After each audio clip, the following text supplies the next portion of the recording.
guys, it's a podcast from Apathetic Enthusiasm. We're back, bringing you the top stories from Brandon's Twitter feed. This is Apathetic Enthusiasm. That is correct. You nailed it. You nailed it with that. That's exactly what we're talking about. And that's the whole show. Buckle up, kids. with some other stuff that I didn't put in the show notes because I got lazy after I linked all the articles. Welcome to Apathetic Enthusiasm. I am Brandon, as you can see below me if you are in the live stream. Yeah, I'm Travis, as you can see below me if you're in the live stream. And the live stream, of course, is available at twitch.tv/Apathetic Enthusiasm, where you can catch us every Monday night, 9 p.m. Eastern. For as long as physically possible. You can also keep up with us on the internet on Twitter at Apathusiast. I'm at Jogomino. He's at Barnyard Cruise. Go out there right now. Go. Stop doing what you're doing. Go to Twitter. Follow both of us. Follow everyone, and then comment on my timeline. Oh, we haven't done that in a while. Has taken a steady decline, and both of you are here, so you know what I'm talking about. The O's, I don't get bombarded with notifications multiple times a day, so I don't know what you guys have been up to. You can also, Philip Marks, thanks for following us here on Twitch. You can also we've been playing Civilization is what the deal is, Travis. That's I know you've been too busy taking over the world to comment incessantly on my Twitter feed. Over on Facebook, we're at facebook.com/Apathetic Enthusiasm Show. Email us at apatheticenthusiasmshow@gmail.com. You can follow us on Instagram. Apathetic_enthusiasm is where you can see pictures of Brandon falling asleep. You could also follow us on the web, apatheticenthusiasm.com. That is our website. If you missed the live show, but you still want to see what we look like, you can head over to youtube.com/Apathetic Enthusiasm. Subscribe over there. You can catch video versions of the podcast as well as some bonus videos. We still have an unboxing up there from a Rick and Morty loot crate that we did. Lots of fun stuff over on YouTube. And then you can always support the show directly, financially, if you will, over at patreon.com/Apathetic Enthusiasm. You can drop some money in the digital tip jar and help keep this show going. We appreciate it. Just a tip. Just anything. Anything's helpful. Thank you. Thank you to everybody that continues to download, subscribe, participate in the show. We're so happy you're here. This is the show that's just about us, just about what's going on. So, Brandon, what's going on? What is going on? I'll tell you what's going on. Gray Hoodie Gang's going on. Gray Hoodie Gang. Hey,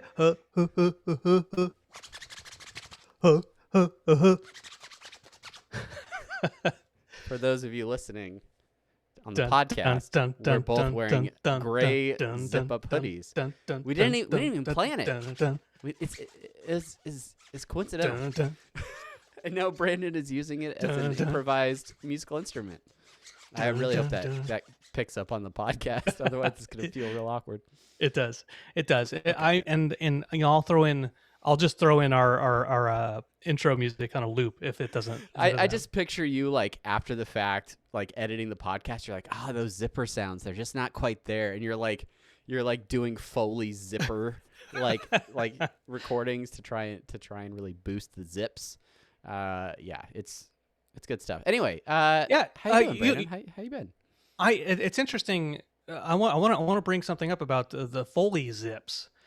Because that is obviously a sound design thing, right? And in this last weekend, I dipped my proverbial vocal toe into the proverbial vocal waters. I did some folks I know are trying to put together an animatic for a show that they're trying to create, right? And I know these folks from doing Rick and Morty stuff, and I kind of probably like last year I was like, let me do a voice, I'll give it a voice. And so I've been like very being like, hey, do a voice, and so you miss 100% of the shots you don't take. True that. And I'm not an ideal voice actor, right? And they probably just feel sorry for me, and they don't have another person to actually do the voice, and so they're like, well, let's do Brandon. But mostly because I do podcasting, and they probably need somebody to record and edit the audio. Yeah, you can do a voice. Do you mind getting everybody's voice actually? And if you could like level everything out and just maybe throw some filters on there. If you got time, if you got time, go ahead and do that line again. That was good. Whatever. I'm fine with it. So I did that this weekend. Did like a table read for this 5-minute animatic. And it was fun. The thing I realized is that I go on this Zoom call, and there's 5 other people there. One guy's voice sounds really good, and I don't know the other people with the exception of the main folks, the husband and wife who are trying to create the show, right? And like they exude such an energy, and I feel super impostery, right? And so we do a run through of the scene. And at first I did 2 different voices because they're like, well, let's see who does, let's see which one sounds better. You know me from D&D, so that is exactly what I was thinking. Is I'm like, after playing a year of D&D with you as the dungeon master, I can only imagine some of the voices that you have expertly crafted for this animatic. Well, the one voice they wanted was like a Matt Berry kind of impression, right?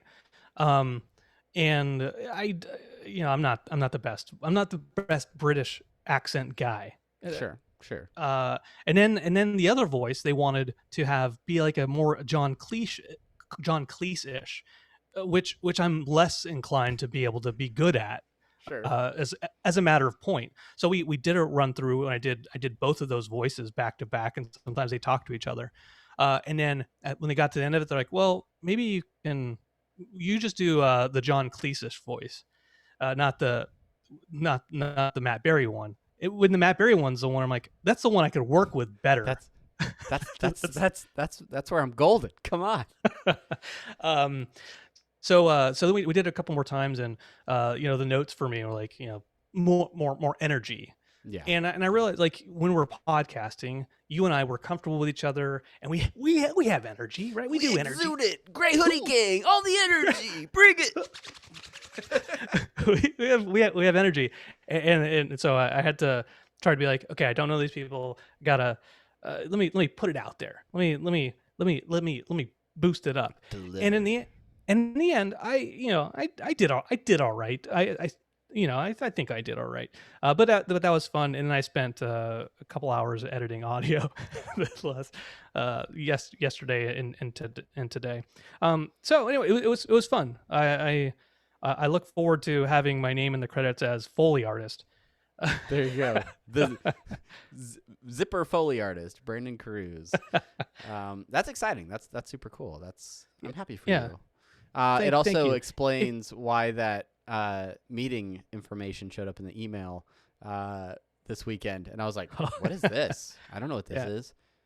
Yeah, whatever. I'm sure Brandon's doing something. I'm sure it's fine. If you're more interested, go to my Instagram where I got tagged in their status update today. Barnyard Cruise at Barnyard Cruise. If you give two holy shits. If you want to go the extra mile and find out exactly what he's talking about. So here's the deal. This week we're trying something a little bit different. There are a bunch of news stories. We usually, when we come up with ideas for this podcast, it usually centers around a specific pop culture topic, whether it's a game, a movie, a TV show. But there is a lot of random stuff happening in the world, and Brandon and I mostly communicate through text messages, and he sends me all kinds of links and hey, did you see this? Hey, did you see that? And I thought this could be a show. This could be a format for the show. So this week we're going to break down some of these news stories, talk about them a little bit more. Brandon, what was the first topic that you wanted to discuss? Yeah, just giving a little bit extra context to the genesis of tonight's episode topics. I was on Twitter, and I'm like, flipping through as fast as I can, just like Johnny Fiving the Twitter feed. I'm like, okay, yeah, okay, Dogecoin, okay, whatever, I don't care about that. And Data input. mass input. So it basically very rapid fire. I got one article, sent it to you, and then I saw another article, like, sent it to you. Got another article, sent it to you. And because I'm tied to my devices much more than you are, I'm like, just, well, he'll get to that eventually. Also, I'm working on like selling this house, so I'm like randomly doing stuff all the time. It's don't make excuses. Okay. All right. You have a device dependency. Don't and make excuses for spending time with your family, the ones you love and care about. Fair enough. Okay. All right. So the first article, this is the first one I saw, and I said, yeah, we should talk about this. I don't know if you've heard about this, Travis, or folks who are listening right now. There's somebody out there I'm lovingly calling the Gorilla Glue Girl. The Gorilla Glue Girl. Yes, exactly. Yes. So here's the situation. A young woman on TikTok sent a video because she had the spray adhesive Gorilla Glue and used it on her hair. Well, she's like, it's not moving. It hasn't moved in a couple days, maybe a week or something like that. And so then she went to the ER to try to get it taken care of. The ER couldn't get it out of her hair either. And so now she was doing everything she could to save her hair. But now, Travis, she's lawyered up. And she is about to take the corporate overlords of adhesive Gorilla Glue down, because it doesn't say do not spray in hair. So yeah, the Gorilla Glue Girl, Tessica apparently is her first name. She's on TikTok. She's sharing with her viewers that she usually uses a hairspray that I think it was called like gotta be glue or something. So it's a type of hairspray, right? It comes in an orange bottle. All good, right? Yeah. She's like, my hair is like, and by the way, her hair looks about the style of mine, right? In terms of like, it is very flattened down to her head. And then like, I'm sure she usually hairsprays it to keep it in place. And she has like a ponytail and stuff like that. But she's like, I can't move my hair. I can't do anything with it. It's because when she took the Gorilla Glue super glue spray adhesive to her hair, she must have used a lot of it. She had to use a lot of it to get that like helmet like level of reinforcement. She can't wash it. She posted another TikTok of her like putting shampoo on her head and trying to like rub it in. Can't get it done. So yeah, tried to use like acetone, I think, and it caused her scalp to burn, right? Yeah, she went to the hospital and like they were trying different remedies to try and break up the glue.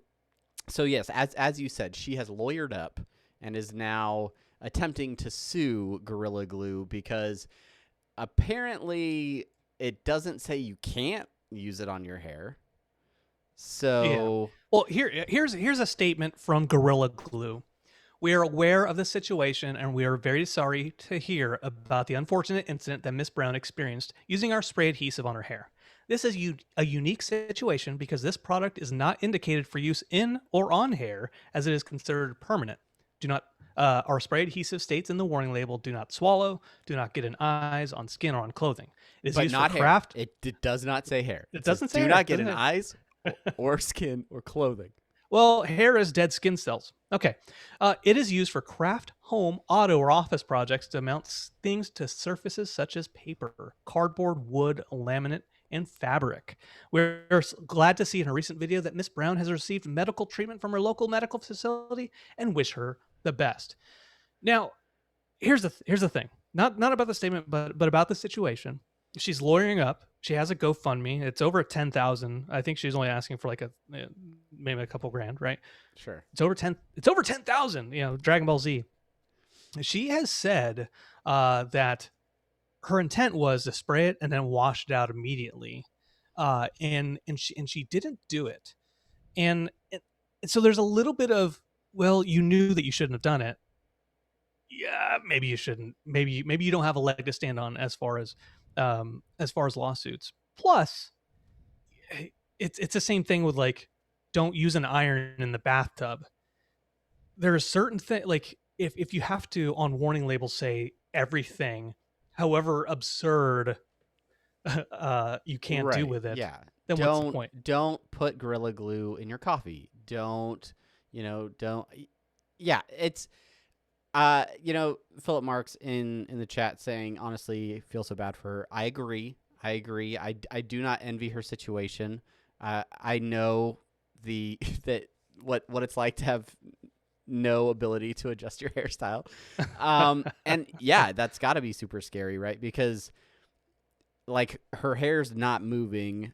I don't know, like that's got to be like really bad for your hair. I'm wondering, like, is it her hair still growing like underneath the glue? Is it going to eventually grow out and she's going to have like this weird helmet of glue hair that she's going to be dealing with? It's really unfortunate. I wish her the best. I hope that they find a solution, but it is unfortunate. But let me just say, I'm a product person, and I use lots of gel and product in my hair to make it sparkling and not as gray. Yeah, right? that doesn't just happen. Doesn't just happen. You put in the work. The one place that I've never looked for hair product is in the arts and crafts aisle at Target or at Home Depot. You're like, let me get the super glue out, which I gotta give props to Gorilla Glue for coming out with a statement. They seemed genuinely concerned, but at the same time, not admitting any fault because their product is clearly not hairspray. It's Gorilla Glue. And I love me a spray adhesive. They're great products, but this is just unfortunate. And another, I hate to be the cynical guy that's like, oh, everybody's just trying to get them views over on TikTok, but like, you got to stand out on TikTok, right? You got to stand out on TikTok. TikTok. How do you do it? Do you Gorilla Glue your hair, and then do you come up with all the ways to deal with it? I don't know. I hope she can get the glue out of her hair. A couple extra comments from the chat.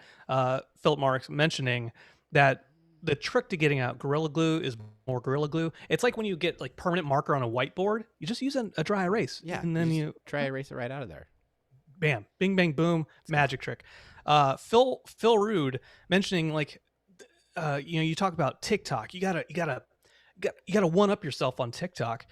What if she's on her way to court and she's struck in the head by something, and then it's determined that the helmet made of Gorilla Glue saved her life? What would happen to the lawsuit? I don't know. Discuss. I don't know. Yeah, I'll give you 5 minutes. Point, counterpoint. Anyway, yeah. So we will stay tuned and see what happens with Tessica and her Gorilla Glue fiasco. Yeah, 22 hours in the ER. That's rough, man. That's rough. All right. Well, hope she finds a way to get the glue out of her hair. Yeah. We give this news story a theremin up. Apparently, we're rating news stories now. That's the only sound effect I have. So every story will get that. Moving on from girls with super strong product in their hair, we're moving on to a different sort of super strong lady. This is, of course, about the She-Hulk redesign. This was sent in by @Danny8bit over on Twitter. I stole it from him. It wasn't. I stole it from him. It was sent into the internet ether. He doesn't know I'm talking about this right now. This is not something he's advocated for. But yeah, so Marvel has redesigned She-Hulk, looking a little bit more, as Daniel Barnes says, looking more like the actual Hulk instead of just a tall green supermodel. It's really cool, actually. What are your thoughts, Brandon, on the She-Hulk? I brought this up. I saw it and I thought, oh, that's interesting. I don't know enough about She-Hulk to care one way or the other. Well, maybe I take that a little bit back. I only know She-Hulk from being a hot green woman. That's essentially all I know of She-Hulk, and she's a lawyer. You know of the slender, like bathing suit clad green supermodel, not the hulking, raging She-Hulk. Yes. Exactly. And so I know very, very superficial amounts of information about her origin. I know she's Bruce's cousin. She received a blood transfusion from him at some point in time, which is why she's not as Hulk as he is. Okay. And then also, I think she's a lawyer, isn't she? Yeah, she's a lawyer. Maybe she could help Tessica with her hair. She's probably helping. She might help old Tom Holland when he has to go to court for his Spider-Man stuff. Okay. Or Daredevil, right? Yeah. But what I know also, like, the Hulk is a manifestation of how people feel about themselves, and the whole idea is that she is super confident, and so that reflects it in her. But now the redesign makes her more Hulkish, more Banner Hulk, and I guess she's smart still, but her words aren't smart. Okay. Smart thoughts, like without Hulk the squish. filter to Hulk squish. Hulk squish. Yeah, that's one of the captures that it says. Yeah. What do you? I mean, what about you? What do you? I'm go all too for deep it. into it. I will say this. So I'm still super hyped on WandaVision, and the episodes keep coming out week to week, and each one just is more exciting than the next, right? But it wasn't enough. I needed something between Fridays, so I went out to Amazon to see if I could pick up a copy of House of M, which lots of people have talked about in terms of the correlations to WandaVision and how WandaVision may in some way do like a reverse House of M storyline or something like that, right? So I hadn't read House of M. I wanted to check it out. And it turns out, as a Prime subscriber, I could read the entire trade release of House of M for free through Prime on Kindle. So if you want to go read that, go check it out. We're not getting any kickbacks for this, but go check it out. And the thing I noticed about that is, and maybe it's just because I didn't grow up reading comics all the time, but a lot of the X-Men, a lot of the way that characters are drawn in a lot of the comics, there's some very scantily clad women in comics, right? Some of these wardrobe choices that some of these superheroes have selected is questionable. So there's I think some appearances of She-Hulk within House of M. Also, versions of Captain Marvel in there where she's in the basically the black bathing suit with the S on it. I honestly didn't even recognize that was Captain Marvel. I was like, who is this chick? I don't know who. And then who is this chick, Travis? Who is this? Wow. Who is this? Who is this established, independent, working female? Thank you. Yeah. Was that so Sorry, difficult? I'm from Southern California in the 80s. I apologize. Cancel Travis, please. Cancel me. I've already been canceled, everybody. But yeah, I do think this is a good move. I think that a lot of the moves that Marvel is making right now in terms of rebranding some of the heroes, taking risks, the female Thor character, the female Wolverine, lots of recasting of very classic and well-regarded characters, and giving an opportunity for representation from all sorts of different aspects. So That's right. The female Spider-Woman. You know? Yeah, Sire talking about Emma Frost. I was just like, what is her deal? Like, I don't know. I need to read more X-Men. Maybe now with WandaVision, I'll have another reason to be exposed to more X-Men content. But yeah, I don't know. Yeah, it was good. It was a good story. It was good. We had her in Days of Future Past, the new one. Yeah, yeah. You know, it's fine. She turned into Diamond. Yeah, Diamond Hands. Everybody knows Emma Frost. Diamond Hands to the moon. X-Men. But she was also in First Class, played by what's her face. Yeah, this is what's her face. What's her? This is what's her face. Yeah, you should be a voice actor. Okay, call me. I'll do an animatic. Let's go.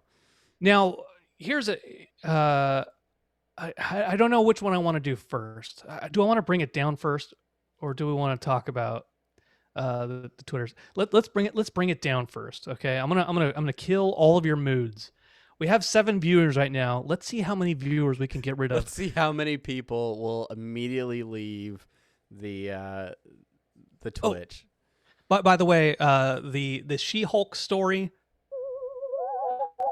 I give it 2 theremins up. Oh, 2 theremins. Yeah. But okay. We have to wait. If it goes to 10 theremins, we'll be here for like an hour. This is not a 10 theremin scale. This is out of 3 at the most. Yeah. All right. What's your next story, Brandon? So we're bringing it down a little bit. I'm sorry to kill. I'm sorry to kill all of your moods. But this story comes out of Michigan, and it's a Michigan man killed at baby shower when the gender reveal cannon explodes. And this isn't the first gender reveal death that I've heard about. What the fuck is going on with gender reveals that are so important that we there was this article talks about a different gender reveal where there was supposed to shoot out baby powder, and instead of shooting out baby powder, it was basically a pipe bomb and killed like an old woman. And I sorry, I didn't mean to like in the middle of saying that. But cancel Brandon. It's his turn. I don't know. I mean, what do you tell me? For tell starters, me I'm not being a terrible story. The fact that somebody died, that somebody lost their life. Yeah. And what is supposed to be an exciting celebration about somebody coming into the world. But we gotta tone it down with gender reveals. We just, like, as a society, can we maybe just when it happens, it happens. There are plenty of safe ways to have an exciting gender reveal. You can dye the color of your cake. Don't say dye. you can use food coloring on your baby shower cake, and then frost it in like white or whatever, and then when you cut in the cake, oh, it's blue, it's pink, oh, it's traditional thoughts about gender and what it means. Oh, okay. Like, let's not use anything that's explosive. Let's not use any, and I would go so far as to say even like those like tubes of like popping confetti or like that like burst out like different types of smoke and stuff.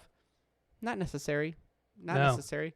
I've seen sports related gender reveal parties where like they have like a baseball that explodes on contact in a puff of pink or blue smoke.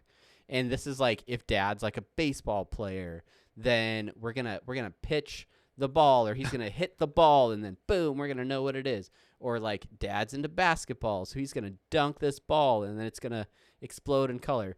But the only time I ever see these are on like YouTube or shared on like Facebook, where it's the gender reveal gone wrong. It's the ball didn't explode, and it actually ended up breaking, Uncle Steve's window, or like somebody had the exploding cannon pointed the wrong way and they got an explosion of blue confetti right to the crotch. Like, these are dangerous activities. Yes. So maybe just have a trusted friend with an envelope that can be like, here's a boy, here's a girl.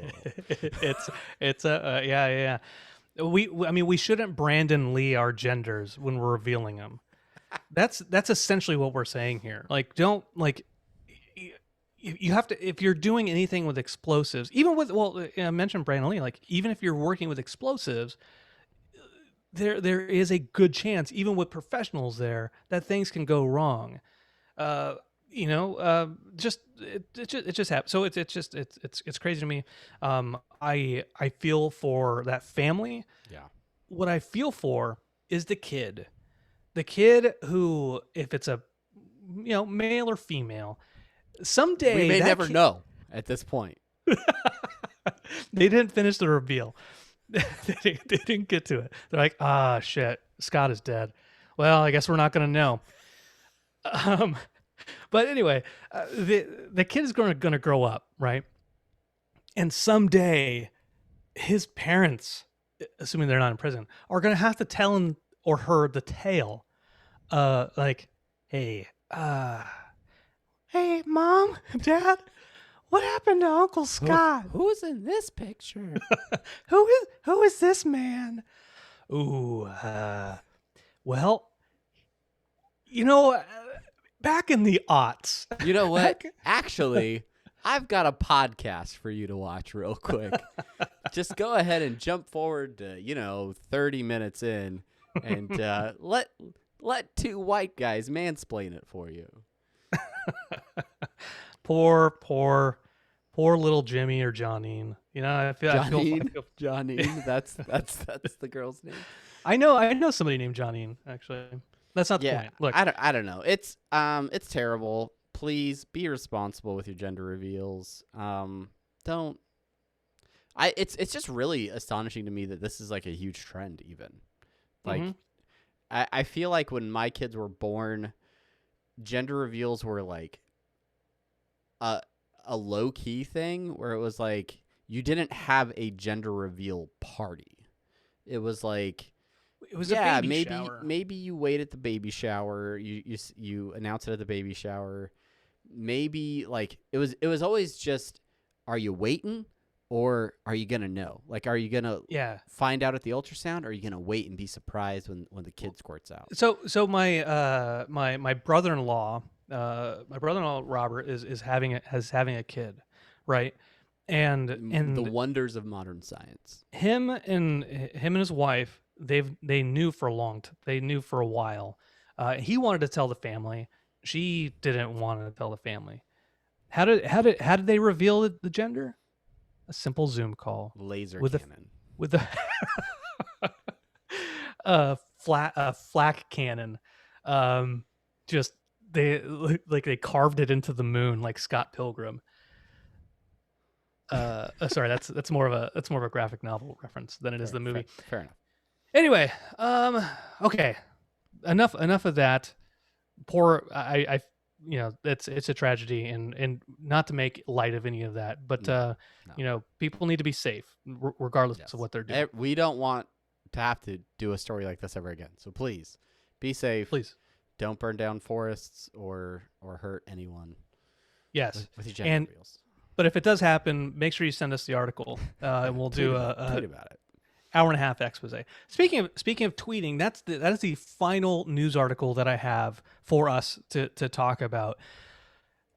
Over on the Hill, they are reporting that Twitter is considering a subscription fee to ensure revenue durability. Essentially, it's they're thinking about offering a subscription for paid exclusive content. So, when you go out to Apathetic Enthusiasm at Apathusiast, and you're like, I want to see some of their exclusive content.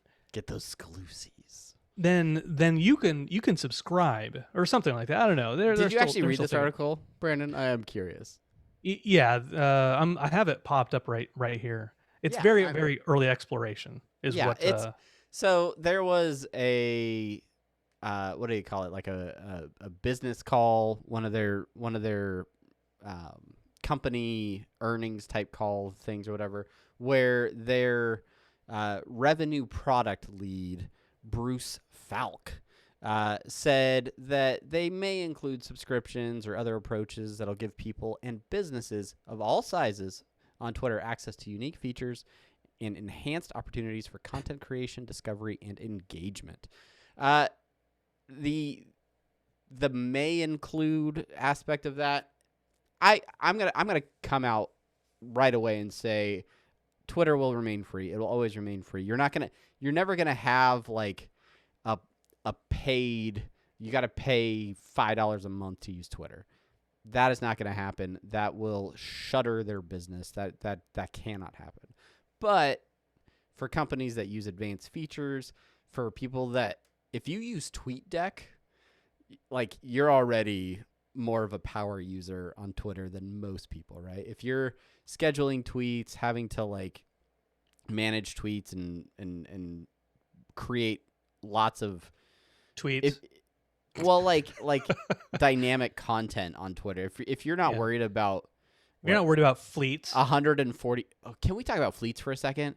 Fleets is the dumbest thing. Let's talk about after this. Okay, we'll come back to fleets. Anyway, we'll come back to fleets. Table the fleet discussion. Put a pin in the fleets. We'll be back. Don't let us forget chat. We're coming back to fleets. Pinned. It's right. It's right here. It's right here. The reality is everybody's going to forget about fleets because everyone has already forgotten about fleets.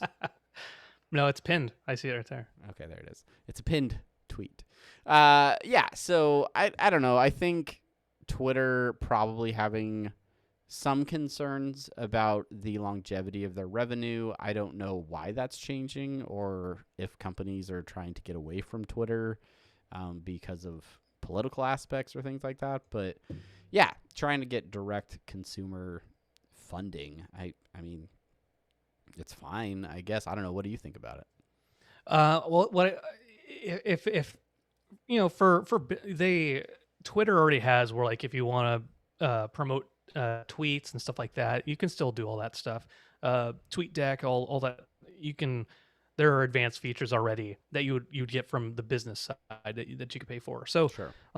So a subscription in that way, where instead of it's like a flat, like every time you do it, it's a charge, and then it's a subscription where, like, okay, monthly you pay for these features.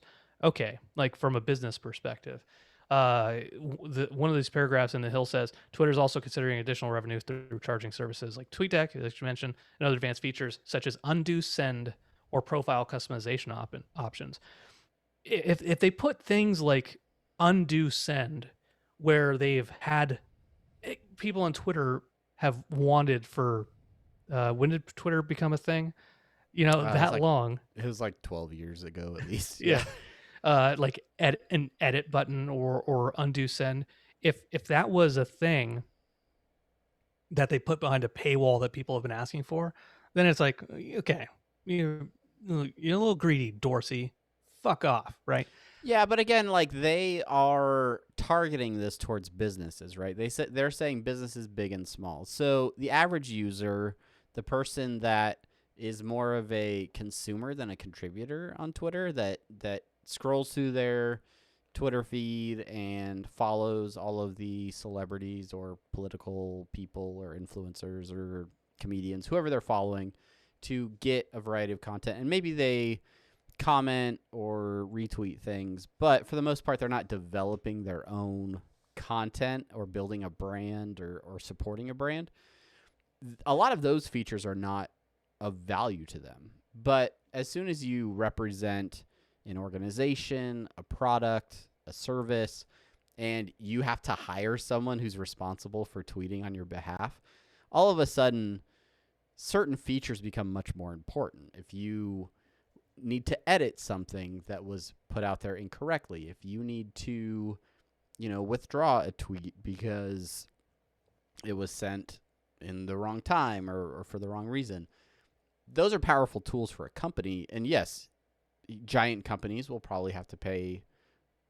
I don't know if they'll pay the same as a small company. Hopefully the subscription is accessible enough so that small businesses that are working to try and gain exposure are not going to get ripped off by having to pay for these additional features that like some exorbitant amount.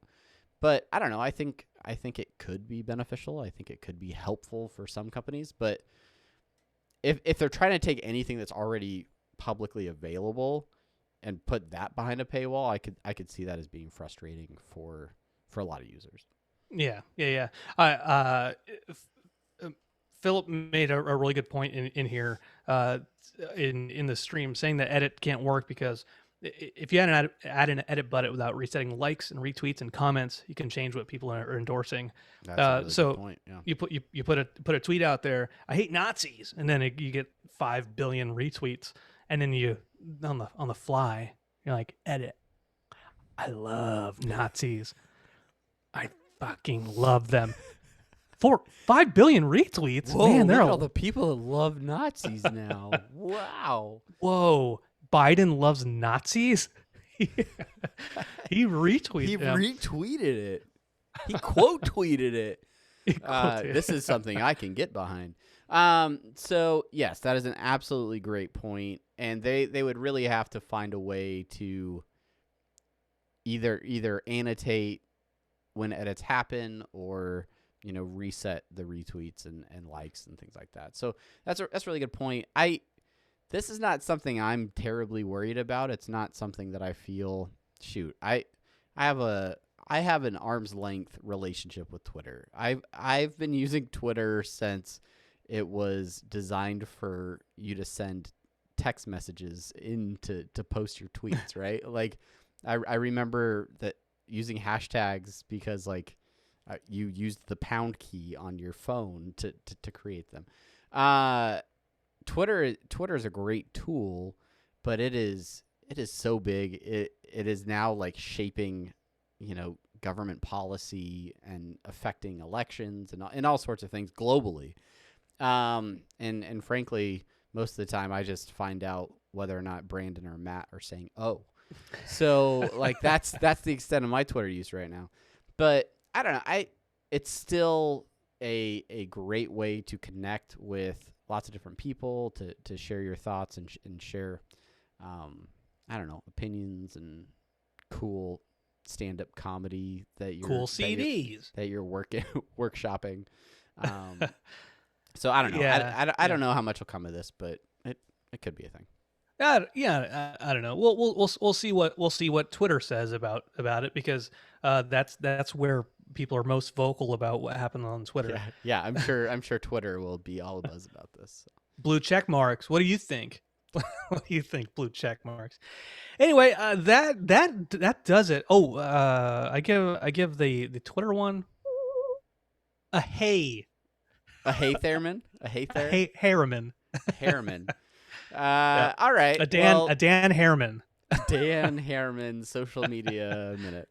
All right. That was great. Thank you. Thank you, Brandon. Thank you for coming up with those topics. If you guys like this format, if you guys want us to review more stories, hit us up. Hit us up on socials. You can, of course, tweet us at Apathusiast to share something you find on your Twitter feed, or send us an email, apatheticenthusiasmshow@gmail.com. And yeah, we'll throw some more stories in here. We'll obviously still talk about lots of other things like, I don't know, pop culture stuff. I just watched the new Sarah Chalke series on Netflix, Firefly Lane. Not something I would normally watch, but my wife really wanted to watch it because it's based on one of her favorite books. And I was like, Beth's what's the book called? It's called Firefly Lane. It's same title. Sounds good. It was also very interesting because she's like, this is very much not like the book. But I want to point out that there is a character in the show named Travis, who Sarah Chalke's character has a relationship with, and it is very possible that I could pull sound bites of Beth saying my name, and then use it somehow later in a podcast. So, if I don't know, I'm gonna go search for sound bites. I think it's like the soundboard with, like where you prank call people. Yeah, exactly. I was gonna do bullets on my pizza. The chopper. want a pizza with 9mm bullets. Why is that the reference that came into my head? That's exactly what I was thinking. The Schwarzenegger stuff. Yeah. Okay. All right. How's Civ going? So it's pretty good. Is Matt holding up okay? When you beat him up on Civ all the time? Yeah. Matt might be gone. He might have just disappeared because he takes melatonin every night. Just to get personal. Unless when he takes caffeine pills accidentally during our previous podcast. That's right. Let me get a little of a PHI out there. Some personal health information. Matt takes melatonin every night, so he's there and then he's gone in a split second. Which is how Civ goes when we start playing, because him and I have we started a game like a week and a half ago. A new game, a world map, an Earth map, and I was Montezuma with the Aztecs, and so I started in Central America. He was Korea, and he started in Korea over in East Asia, and we basically play like 50 turns, and then he's like, "Oh, I gotta go to sleep. Oh, melatonin's kicking in," and then he's like. Then he complains about being tired the next morning. But even if he goes to bed at like 6 in the evening and gets 40 hours of sleep, the next morning That's how math works. Oh, so tired. Granted, he does have a screaming baby. Still, you're gonna be tired no matter what. Just play Civ with me. Okay. So we do so many turns a night, and then we call it, and then the next day we're like, Civ? You want to play Civ? Yeah, just kidding. We have to wait till tonight. Okay, so going into the weekend, was it Friday, Saturday night? I forget. I think it was Saturday night. Basically, we're at the very, very end, and Central America, South America, North America, there were no other Civs with me. It was just me. So I basically took over both continents. You are the Americas. I was the Americas. The Aztecs finally, they did it. Win-win for the Aztecs. And I told Matt at the beginning, I'm going to do a domination victory. I called your shot. Yeah, I'm like, I do science. I've done science. I've done culture. I've done religion. I've done. Yeah, I haven't done domination, and usually because I'm like, when you're playing with your friend, that implies that you have to kill him eventually, sure, right? Sure. And so I tend not to do it. Plus, when I'm playing, I hate being like, you've been doing so well with me, my friend Civ. Now I'm going to take your cities, right? Yeah. I feel like an asshole. Sure. But I was determined to do it this time around. You're a global, conqueror with a conscience. So. Yeah, I was damn determined to do it this. So eventually, what I did was, I knew Matt was in East Asia. I had this big ass ocean around me. I knew it was going to be easier to take out all the civilizations in West Europe. So Greece, Norway, Solomon, the Ottomans were over there. I'm like, I can take them out, no problem. Matt did me a favor because he took out Japan, that he was right next to. So I'm like, okay, I don't have to worry about them. Actually, I just have to worry about Matt. So what I did was, while I was taking out Europe, with just so much stuff, just destroying them, I started building nuclear weapons and just bombers and just ships, battleships, aircraft carriers. And there's a small city state that was over in the East Pacific that I'm like, I took that over and I made it my base of operations. And it was your midway, so to speak. Yes. Yeah, exactly. And so I'm about to take out Europe. I capture one city that belonged to Norway. And it was like, do you want to give this back to Norway? And I looked over and I'm like, oh no, Norway's capital is over here. Yeah, I'll give it back. I don't care about this one. They can have it back. I'm going to go after this city. Well, in doing that, it made me wait 20 turns before I could attack them again, because it basically made them my friend instantly. Yeah. And so then I attacked Matt and I nuked him, and he was getting really pissed off, and it was taking a long time. It was like an hour and a half. And I'm like, okay, then I finally took over Norway. I took what I thought was their capital, and then another hour and a half went by, and I'm like, I have everyone's fucking capitals. Why can't I beat this game? Why isn't this ending? Then I'm like, you know what, Matt was pissed off. He wasn't talking to me anymore. And I'm like, you know what, we're done. We'll end it right now. We ended the game, but then I was like, oh, you know what? I think I know what the problem was. So I logged back in. I loaded the game up, and the next turn, I went back and captured that city that I originally gave back to him, and then it gave me the victory screen. Because you have to capture the original capital of the civilization in order to get a domination victory. There you go. Once again, I nuked the shit out of Matt the 2 or 3 dominating times. wins of Brandon. Never play Civ with him unless you want to lose. I have one quick other topic that I would like to discuss before we get out of here in a reoccurring segment that I like to call Brandon Goes to Disney World. I was gonna yeah, that's music. It's music. It's great. We love music. Okay. So Brandon, you are visiting Disney World in the land of COVID. It is an unconventional trip because you live in Florida, so you don't have to do it all at once. So you're taking your time, and you have visited two theme parks now at the Walt Disney World Resort. What was the park that you visited most recently? Well, ladies and gentlemen, I've been doing a lot of talking because you got me starting to talk to Civ. Now we're talking about Disney. Yes. Well, I'll ask you very pointed questions. So, okay. All right. So, yeah. I went to Hollywood Studios this last time at the end of January.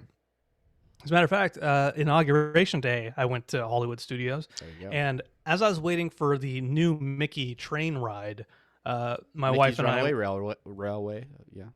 Thank you. We were watching his inauguration. Swearing. Yeah, swearing. Thank you. But yeah. So we started. Let's. What are your questions? So I want to know some specific things. One, as a host of a Twilight Zone podcast, sure, for your approval, Twilight Zone podcast. Yes. Sure. How was Hollywood Tower of Terror? Twilight Zone, Hollywood Tower of Terror, Tower. Did you go on it? You went on it, right? I mean, yes, yeah. God, I would have skipped out on Animal Kingdom on Wednesday if I hadn't done it. Yeah. All right. California Adventure has a Twilight Zone Tower of Terror ride. Used to Orlando. RIP. Oh yeah. Now Guardians of the Galaxy Mission Breakout. Ooh. Orlando still has it.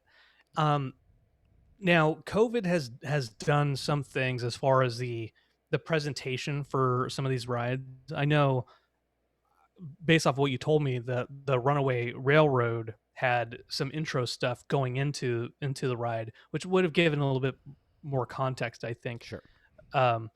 So I think the same thing was with the Twilight Zone stuff. I think there was a lot more stuff that I could have seen in the Twilight Zone ride lines that would have been Twilight Zone-y. Okay. And so I kind of does it have the pre-show where you're in a room and Rod Serling show you skip that completely? Yeah, yes, skipped it. That is so unfortunate. Yeah, I know. They have that piece at they had it at California Adventure, so it's not as if I've missed it. But I like this. I like the ride because it with California Adventure, you go in that room. And he does his narration and it talks about what the episode is about. And then you get in the elevator and then you go up and then you go up, and then you go down, right? Then that's the ride. Yeah. This one is it's all like in one elevator shaft. Yes. There's no lateral movement, so to speak. Correct.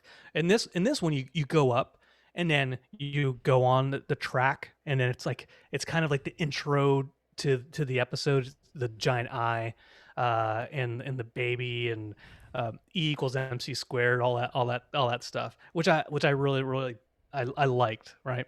Mhm. And then it locks you in, and then it goes into the elevator part. Yeah. And just up and down, up and down. And Chelsea, my wife, she doesn't like those rides.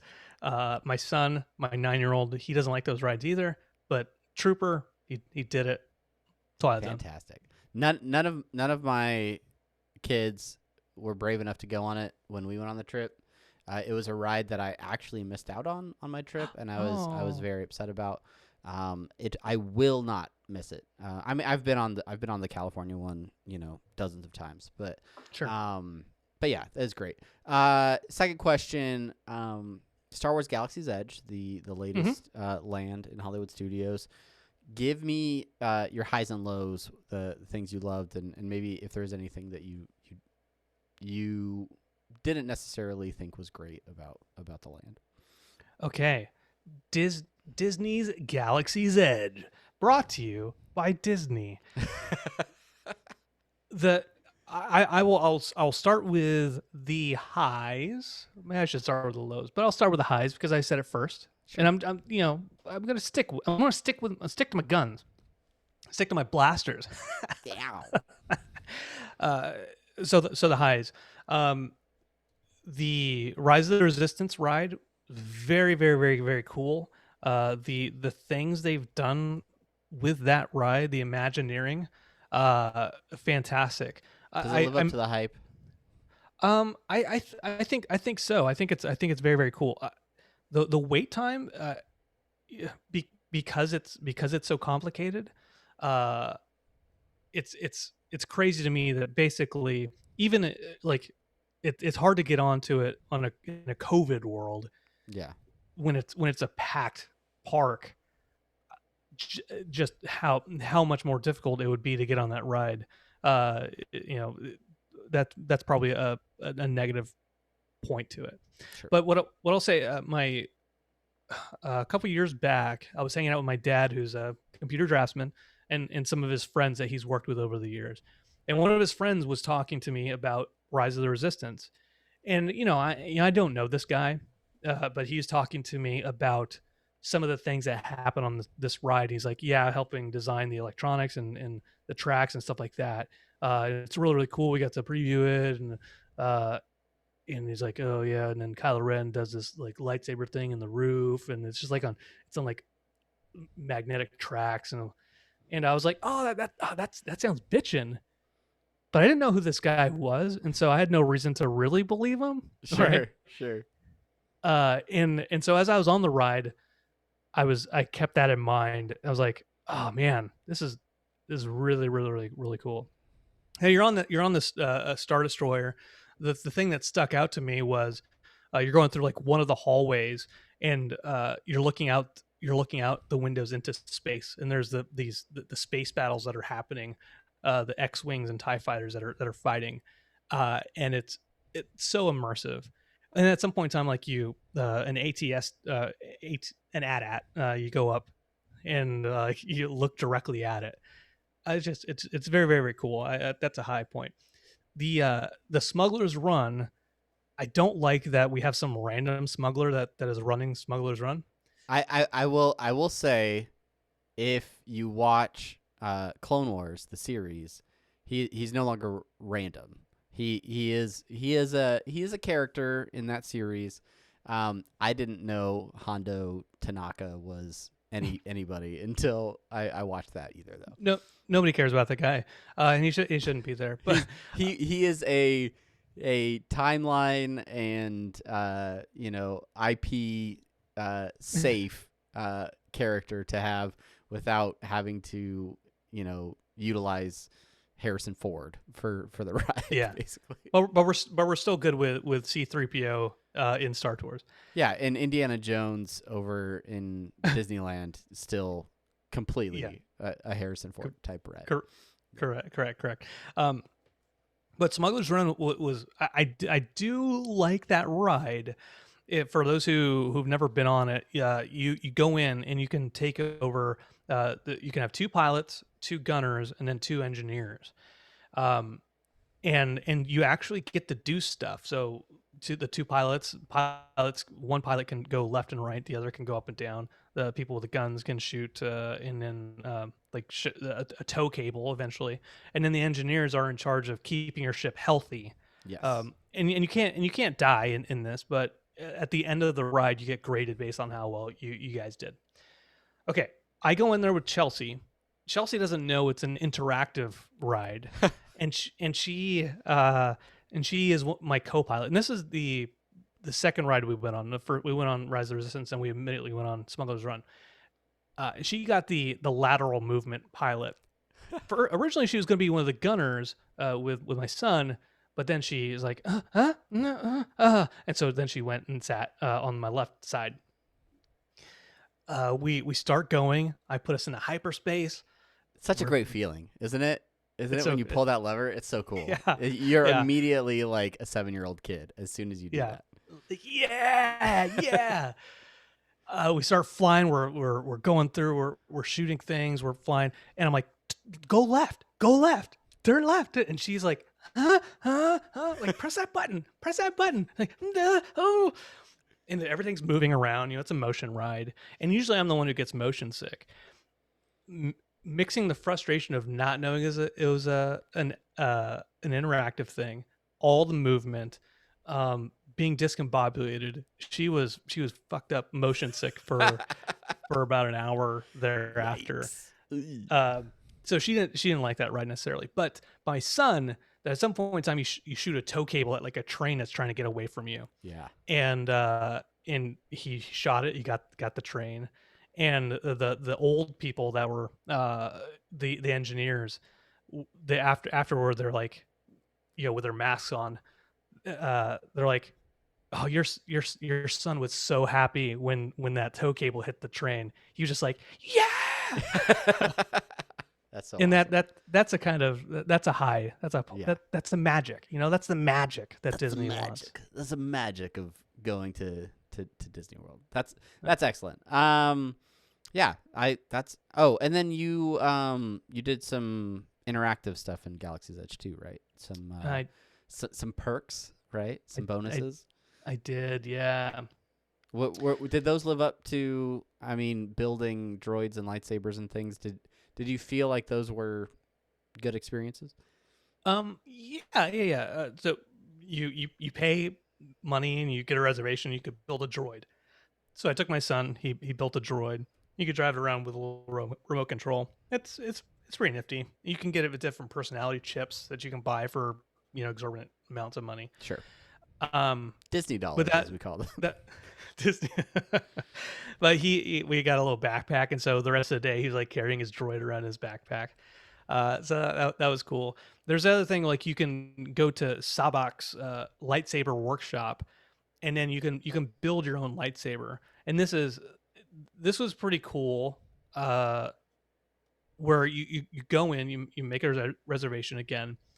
They take you into an alcove where it's like these scavengers are they save like lightsaber parts, and it's kind of like an interactive little show where you're building the lightsaber as there's like narration and music going on, and then Yoda talks to you eventually. Sorry, spoilers. Yeah, because I didn't fork out for the reservation, so yeah, this is all news to me. Yeah, you don't see him, but he talks to you. Sorry. No, that's cool. But that's cool. But yeah, like you get to pick your hilt. You get to design it based off of, you could like power or the land or like defense, and that like determines like what color your lightsaber is going to be. Okay. Or determines what your hilt will look like, and then you get to pick your kyber crystal. So red, green, blue, black, black, dark saber, and then at the end of it, then they're like, okay, and they put it in this little thing. And they say, okay, pull it out and raise it high, and then everyone's like, woo, like, vroom, and they put it up in the sky. My son, like, my son wasn't supposed to be so close, but they're like, hey, he's small enough, he can hang out with you, because any observers are supposed to be like kind of back away from you. Sure. So he turned it on, and then he put it up in this guy. What was really cool was those crystals that I was mentioning, the different colored crystals. You can buy the different colors to put them in. While we're building the lightsaber, we picked the red one, and there's a little assistance there to help you build it. Pick the Hilton early. And the guy, he came over and he's like, to my kid, he's like, he put a green crystal down, and he was like, hey, that's really cool, huh? And then he winked at him, and then he turned away, and then he walked away. Like, oh wait, that's weird. I I think you dropped this. and my kid is super honest. He's like, huh? What is it? What is it? Like pick my hand, like, no, slide it back. Yes, no, take that. No, he's being really cool. Shut up. don't talk out loud. Just put it in your pocket. Shut up. But yeah, I will say, when I went to the cantina at Galaxy's Edge, they have coasters there, right? They have like paper coasters that are they have cool graphics on them. They say Olga's Cantina and stuff. They have different designs. And when I'd done a lot of research, people were like, yeah, you can take your coasters with you. It's a cool little souvenir. And when I went, there were like no coasters on the tables, and I was like, dang it, man, I would really want one of those coasters. And when I was standing at the table we were at, I looked down, and on the ground next to the table was one of those coasters, and I was like, I'm taking that coaster. That's mine, right? So like I'd put my backpack down by my feet, and so I knelt down, took the coaster, put it in my backpack, and stood back up. Real smooth, real sly. And I stand up, and Sheena just turns and looks at me. She's like, that cast member right there watched you that whole time put that coaster in your backpack. And I'm like, you know what? I don't care, because that's my podcast coaster. That's the coaster that I use when I'm podcasting. Hey, yeah, it's awesome. Is it good quality? Is it good quality coaster? It's like one of those like cardboard kind of. Okay. Yeah, it's not. No, it's. I didn't like steal like a $5 coaster or anything like that. But yeah, I'm not sad about having it. Yeah. And overall, I was really happy that dude gave the crystal, because it just it's a little bit of magic. A little bit of magic. A little bit of magic.